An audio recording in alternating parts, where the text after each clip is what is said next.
Fantastic Four First Steps is the most comic book movie that we've seen in the MCU, and they did Jack Kirby and Stan Lee beyond proud. What's going on, Marvelites? I got to see Fantastic Four First Steps last night, and I'm here to give my spoiler-free review. It's kind of really hard to believe that we're finally here getting to see Fantastic Four, let alone in the MCU. I remember when this movie was announced and when they announced the cast that was going to be playing the Fantastic Four. I remember when all of that was announced, and I was like, I need to learn as much as I can about the Fantastic Four. So I dove in to the comics, kind of backwards though. I started with Hickman's Fantastic Four, and then I went all the way back to Lee and Kirby. It's just so awesome to finally see Marvel's first family on screen, and Matt Shakman truly did justice to the Lee and Kirby era. And when I say this is the most comic book, like, accurate movie that we've seen, Matt Shakman literally took the pages of Lee and Kirby's Fantastic Four and the best parts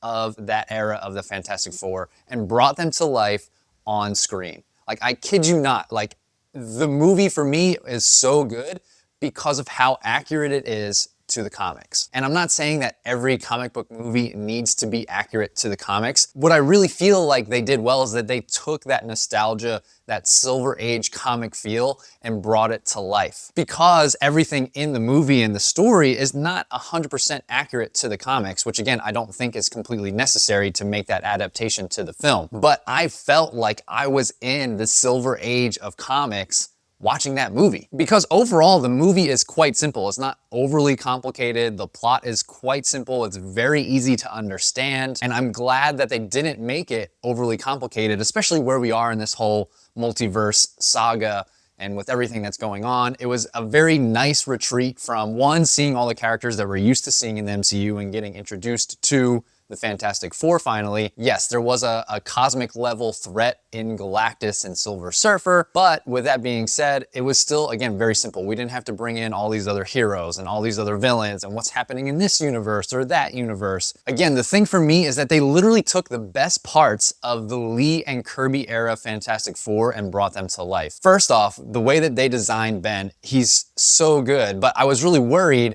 about how he was going to be portrayed. Yes, a lot of people love Ben Grimm. He's known as the ever-loving, blue-eyed thing. But early on in the Lee and Kirby comics, to me, Ben was insufferable. He was so depressed because of what happened to him and being changed into the Thing, and he was so angry. And like, he would have a toddler tantrum every single issue, and I was like, ugh, I hope that we do not see that on screen. We kind of got that depressed, kind of upset that he can't change, but he's almost accepted the fact of who he is, and he's very confident for the most part in his role in the team and who he is as the Thing, and I love to see that.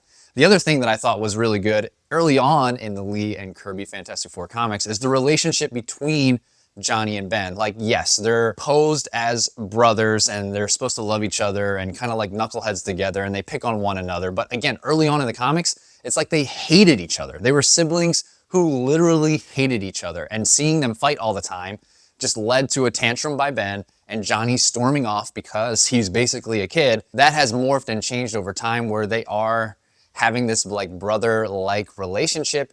And yes, they like to pick on each other and they might get on each other's nerves, but at the end of the day, they're family and they love each other. And you can see that brought onto screen. I also love that they made Johnny actually kind of not necessarily like a young teen, and one who's actually smart. Like, Johnny is smart. He's smart in the comics, but when you compare him to Ben, Reed, and Sue, he's not as smart as them. And he just comes off as this kid who's just interested in girls. And you can tell in the movie, he's an adrenaline junkie, and he's definitely full of himself. Like, he has a photo of himself up on the wall that's signed by him. Again, I think it was done very tastefully, where they took the best part of that and portrayed that on screen. Now, Reed is still Reed. Yes, he's better, and everyone knows for the most part how much I don't really think Reed is a good person. And he's still that cold, scientific, calculating person in this movie. And, you know, I can almost empathize with Reed at some point, as much as I hate to say that. Please Don't banish me from the anti-Reed club, Doom, please. I felt like Reed's relationship with the rest of the team was very accurate to the comics. He's best friends with Ben. You got to see that a little bit on screen. He kind of looks as Johnny as obviously his brother-in-law, a younger kid, but kind of one who gets on his nerves a little bit, but isn't too irritated by him. And even his relationship with Sue, you could tell that he loves her, but sometimes he's just so distant because that's kind of how Reed is within the comics. Ultimately, I think you could tell that they positioned Sue as the leader, the person who holds the family together, and that's also true within the comics. But Sue is easily the strongest member within that family. She is beyond powerful. You got to see that on display in the movie. I won't talk about it, but you get to see that on display in the movie multiple times, even though early on in the Lee Kirby comics, Sue was honestly just kind of there and kind of portrayed as a housewife and underwent a lot of misogyny. And I think part of that has to do with the era. I'm not making an excuse for it, but that's just kind of what you see a lot in those early Marvel comics. Even the world that they were in, like as I was watching it, like I said, I felt like I was reading the comic, watching the movie. The way that they portrayed the people in the universe, that 60s retro feel, I felt like I was in the 60s watching that movie. Like I felt like I was in that time period. It was done so well. I think what they also did well that is you see in the comics is that they portrayed the Fantastic Four as this team of heroes that a lot of people look up to.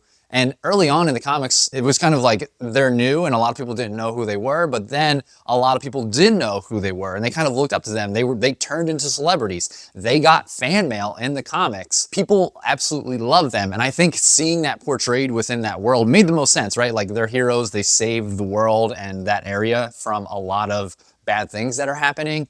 We even got a little Easter egg of Jack Kirby and Stan Lee, which I actually missed. My good friend Mo from Blurred Force 1, go check him out if you haven't. They did a little quote unquote cameo of Jack Kirby and Stan Lee, just kind of giving them an ode. And that even happened in the comics. Like they drew themselves into the comics. They did such a good job giving an ode to especially Jack Kirby and the worlds that he designed and Stan Lee for being a part of that team, right? And I just can't get over how good that is. For me, that is what made this movie so damn good. Even the portrayal of Galactus and the Silver Surfer was done very well. I think that the way that they even talked about the backstory a little bit of Galactus as well as the backstory of the Silver Surfer, it wasn't super in depth, but I'm surprised we even got any of that, to be honest, because it happened later on in the movie. From a technical standpoint, I thought Galactus was done great. Like the CGI, the visual effects within the movie were all done very well. There were a few parts where you're just like, you could tell that that was CGI, like kind of with Franklin at one point, and you could tell that they were standing in front of a green screen, but the rest of the movie was done really well. Like Galactus was done great. Silver Surfer, the way they had her moving on the surfboard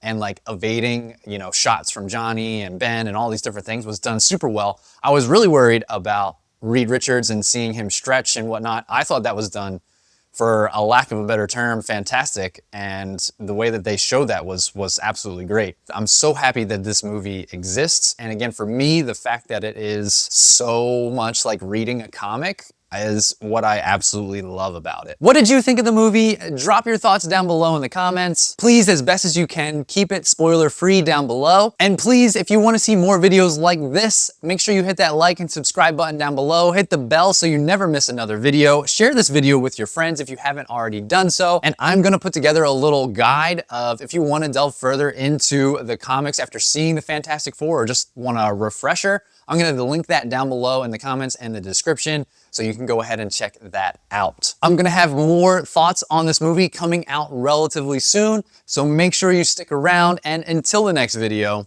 Excelsior.